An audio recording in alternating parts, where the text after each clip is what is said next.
महिषासुर और रावण, दो महानायकों की गाथा। जय भीम दोस्तों, आपका स्वागत है हमारे YouTube चैनल ARDM स्टोरी में।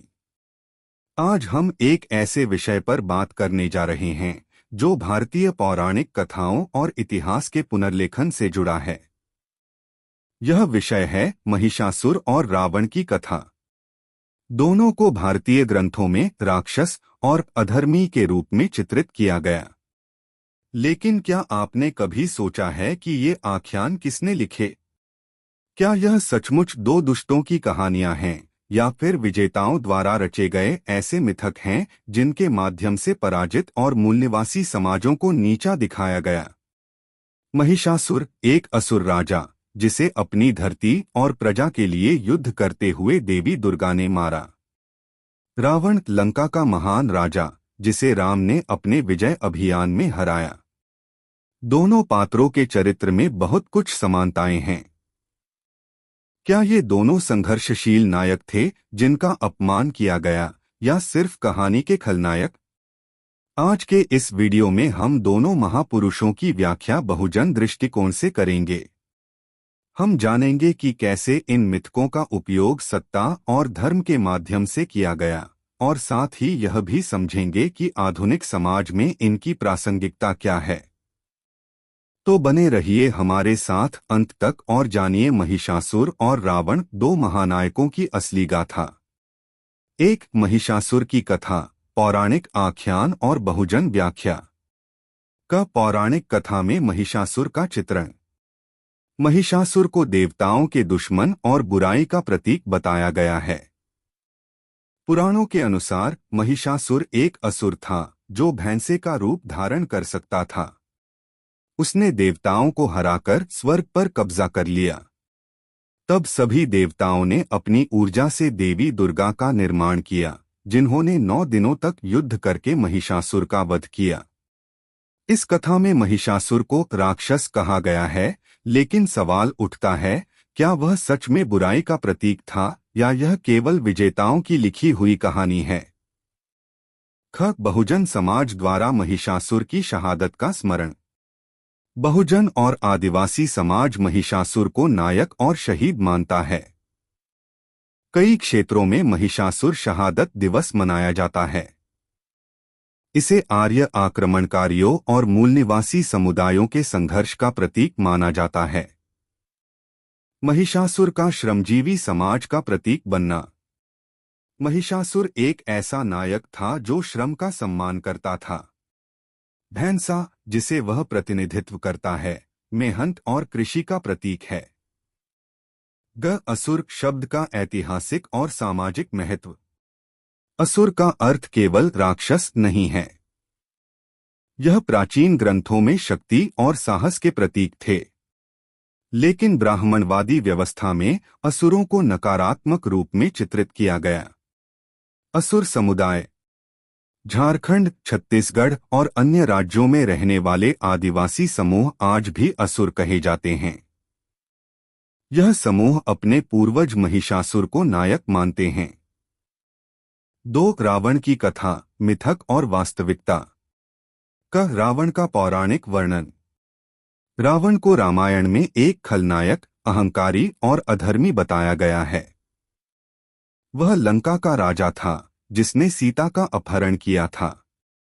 लेकिन वह केवल खलनायक नहीं था, वह महान विद्वान था। उसने शिव की आराधना कर उन्हें प्रसन्न किया था। बहुजन और द्रविड़ परंपराओं में रावण।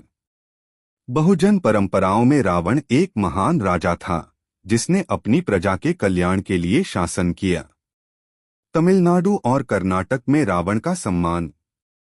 कुछ समुदायों में रावण को नायक के रूप में पूजा जाता है। द्रविड़ समाज में रावण को आर्यवादी आक्रमण के खिलाफ संघर्ष का प्रतीक माना जाता है। रावण का चित्रण एक न्यायप्रिय राजा के रूप में। रावण ने हमेशा अपनी प्रजा के अधिकारों की रक्षा की। वह ज्ञान और संस्कृति का संरक्षक था। रावण का दशानन स्वरूप। 10 सिर ज्ञान और विद्वत्ता के प्रतीक हैं, न कि लालच या अहंकार के। 3. दोनों नायकों के संघर्ष की समानताएं। महिषासुर और रावण दोनों संघर्षशील नायक थे, जिन्हें विजेताओं ने नकारात्मक रूप में प्रस्तुत किया। सामाजिक और सांस्कृतिक संघर्ष। महिषासुर और रावण का युद्ध आर्य आक्रमणकारियों और मूल निवासियों के संघर्ष का प्रतीक था। आर्य द्रविड़ संघर्ष। आर्यों ने असुरों और राक्षसों को हराकर अपने देवताओं का वर्चस्व स्थापित किया। यह संघर्ष केवल युद्ध का नहीं, बल्कि सांस्कृतिक पहचान और सामाजिक सत्ता का था। श्रमजीवी समाज और श्रमिक प्रतीकों का प्रतिनिधित्व। महिषासुर भैंसे का प्रतीक था, जो श्रम का प्रतिनिधित्व करता है। रावण का शासन श्रमिकों के अधिकारों और सामाजिक न्याय पर आधारित था। 4. देवी देवता और सत्ता का आख्यान। शक्ति और राजनीति का संबंध। देवियों और देवताओं को शक्ति और सत्ता के प्रतीक के रूप में उपयोग किया गया। दुर्गा का निर्माण। यह एक राजनीतिक कदम था, जिसमें देवी को पुरुष देवताओं की शक्तियों का संयोजन बताया गया। देवी दुर्गा और राम के माध्यम से सत्ता का प्रतीकवाद। देवी दुर्गा का महिषासुर पर विजय प्राप्त करना सत्ता के अधिग्रहण का प्रतीक है। राम का रावण को हराना भी आर्य श्रेष्ठता की कहानी का हिस्सा है। 5. आधुनिक समाज में महिषासुर और रावण की प्रासंगिकता। महिषासुर शहादत दिवस और रावण दहन का सामाजिक प्रभाव। महिषासुर शहादत दिवस। यह दिन बहुजन और आदिवासी समाज के लिए शहादत और प्रतिरोध का प्रतीक है। रावण दहन। रावण दहन केवल एक धार्मिक अनुष्ठान नहीं है, बल्कि एक सांस्कृतिक शक्ति का प्रदर्शन भी है। बहुजन आंदोलन और विचारधारा पर प्रभाव। इन कथाओं का इस्तेमाल बहुजन आंदोलन में अपने इतिहास और नायकों के सम्मान के लिए किया जा रहा है। निष्कर्ष। तो दोस्तों, आज हमने जाना कि महिषासुर और रावण केवल पौराणिक कथाओं के पात्र नहीं हैं। वे उन संघर्षों के प्रतीक हैं, जिनसे भारत का सामाजिक और सांस्कृतिक ताना बाना बुना गया है। महिषासुर को ब्राह्मणवादी पुराणों ने राक्षस कहा, लेकिन बहुजन और आदिवासी समाज उन्हें न्याय, श्रम और सम्मान के नायक के रूप में देखते हैं। रावण, जिसे रामायण में अधर्मी बताया गया, द्रविड़ समाज और कई बहुजन समुदायों में एक विद्वान, योद्धा और न्यायप्रिय राजा के रूप में प्रतिष्ठित है। दोनों की कहानियों में एक गहरी समानता है। यह सत्ता के लिए संघर्ष और संस्कृति पर नियंत्रण का आख्यान है। लेकिन असली सवाल यह है, किसी भी समाज को खलनायक या नायक कौन बनाता है?